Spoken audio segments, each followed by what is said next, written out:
Welcome back to Tasha's Heirloom table. I'm excited for today's recipe. It's a recipe I've never made before. This is a recipe for devil food cake. And the most interesting thing about this card is it has a little note on here that says good. So I'm not sure maybe if they were testing recipes and some weren't good or what, but this is, I believe, Elliot's recipe. So Elliot was my granddad's mom, and we have baked a couple of her recipes. Her, I don't remember which one was hers. One of them we've made was Elliot's, but here we go.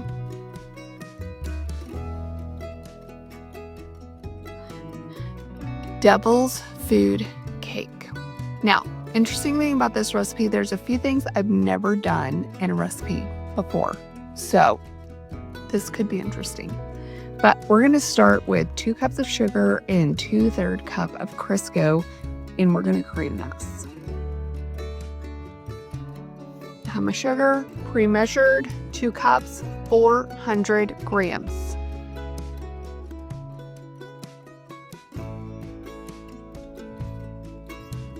Did not pre-measure my Crisco. I apologize. I'm actually not prepared for this at all. I'll be right back. I'm back. Still haven't measured this, but I have started weighing my shortening, and 192 grams is 1 cup. This calls for 2/3 of a cup, so I'm going to do 127 grams of Crisco. I do not make a lot of things with Crisco.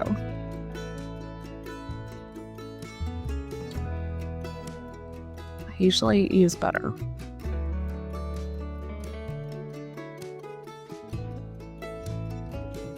The nice thing about weighing it is you don't have to clean it out of a measuring cup, which I think is great. Okay. There we go.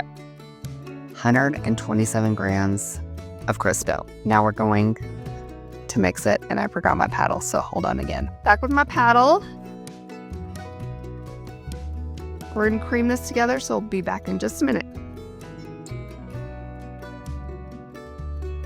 Butter and sugar are creamed. Now we're going to add our eggs one at a time. So let's do that.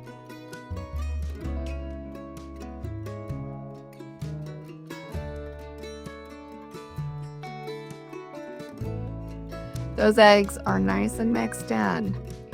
Now, the next step is why you always read the directions first, because the next ingredient is flour and butter. Well, actually buttermilk, a cup of buttermilk. But we are supposed to add flour and buttermilk alternating. So we're going to do that. And what I thought was interesting is usually in a recipe, you would put your soda and salt with your flour, but we don't do that in this one. In fact, there's no salt on this ingredient list, which I thought was interesting. So we're going to add our flour. We have 3 cups of flour, so 360 grams, and 1 cup of buttermilk. And this is real buttermilk. So let's get that added.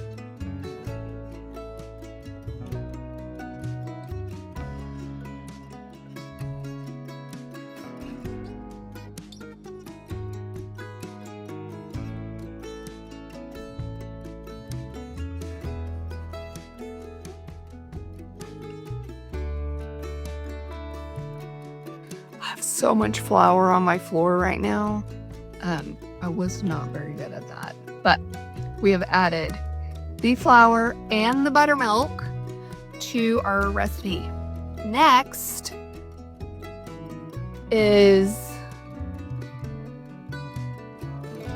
on the card it says 2 little eggs, but the directions tell me to already add those. So that's not confusing at all. All right, now we add 4 heaping tablespoons of cocoa dissolved in 1 cup of water. Boiling water. So I already did this.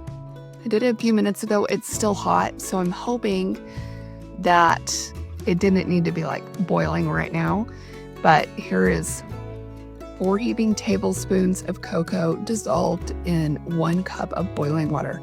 I did wonder how coffee would taste with this. I feel like it would make the chocolate more chocolatey. It would bring out that flavor a little more. But we're gonna make it like the card says first.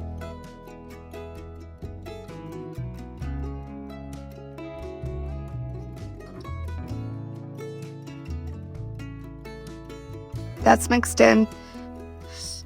Oh, it smells so good. I dropped my spatula. It's on the floor, so.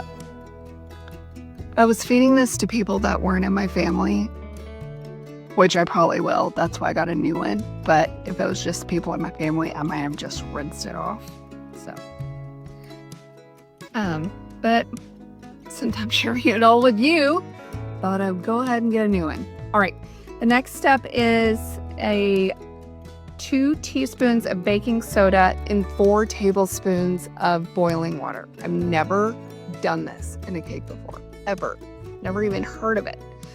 And I was going to pre-do it. However, when I did it, it started bubbling in here. So I feel like it needs to be done right before you add it. So I'm going to do it right now.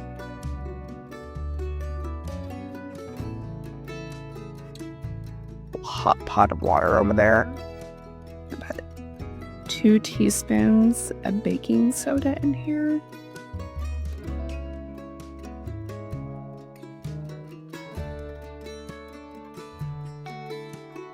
I don't know if you can hear that, but get the fizzing. We're done fizzing.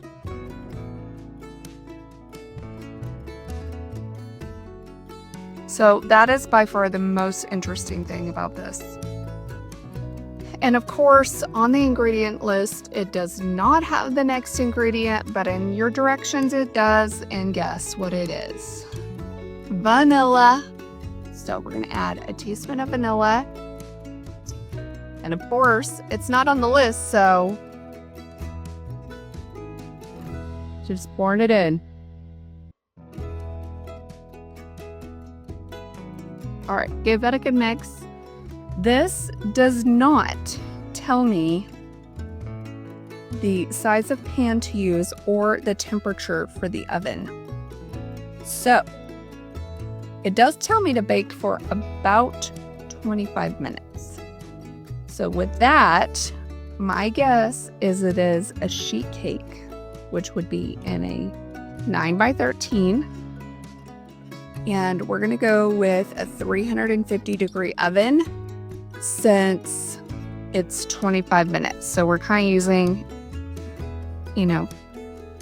process of elimination here. I'm gonna make sure all this is incorporated. I'm still seeing some. I love that about this glass bowl. You can see the sides and make sure everything's mixed. This is already greased. Like I said, 9x13. I thought I'd be cool today and wear this apron just around my waist, but that's why you have a bib on it, because you get it up higher. So I thought this would probably go in a bundt pan. I don't know why I did that way because I am right-handed.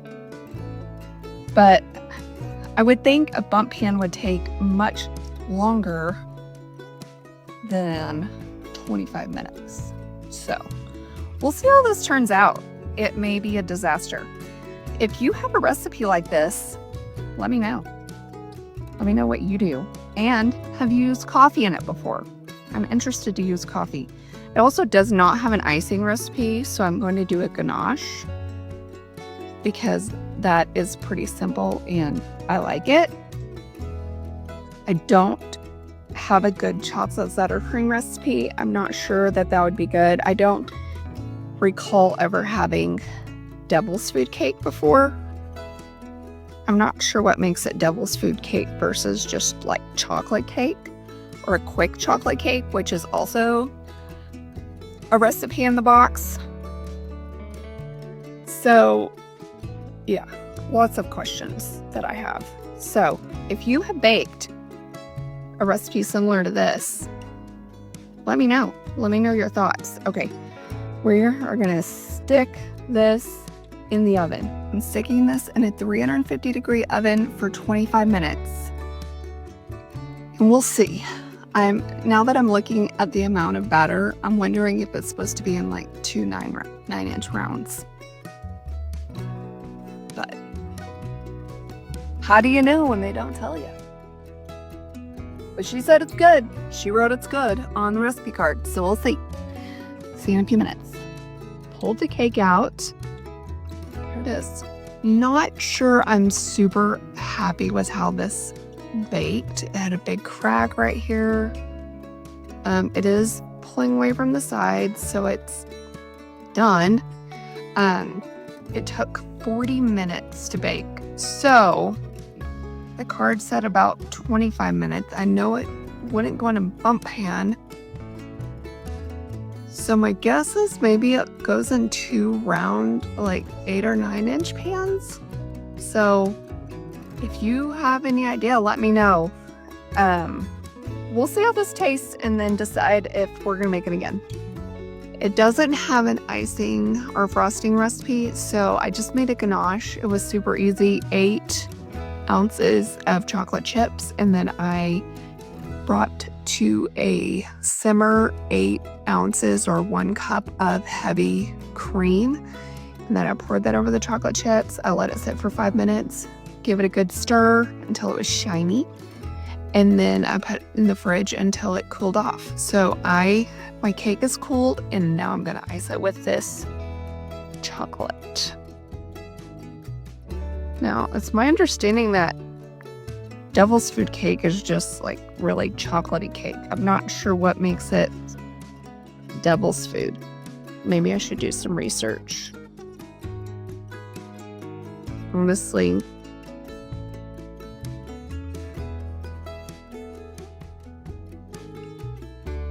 I don't know. I think devil's food cake would be pretty as a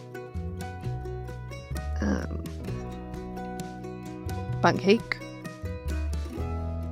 So, I mean, this ganache is making this really pretty. It's a really shiny. I'll save this for licking later. Alrighty, here we go. Devil's food cake with chocolate ganache. Now, let's taste it. And I'll be back because, of course, I forgot a fork and a knife and a plate. Come on, plastic knife for cutting.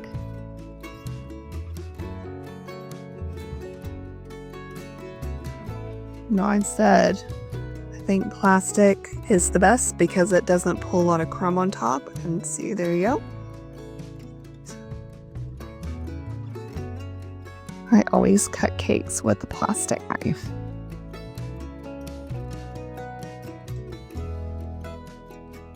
The sides on this feel really done, so I'm not sure how this is gonna go, but we'll see.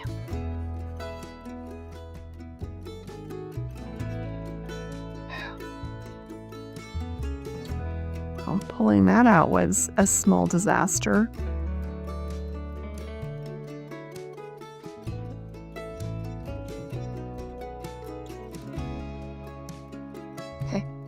First piece did not come out super pretty, but here you go. There's the crumb. It actually looks really moist. So let's give her a try.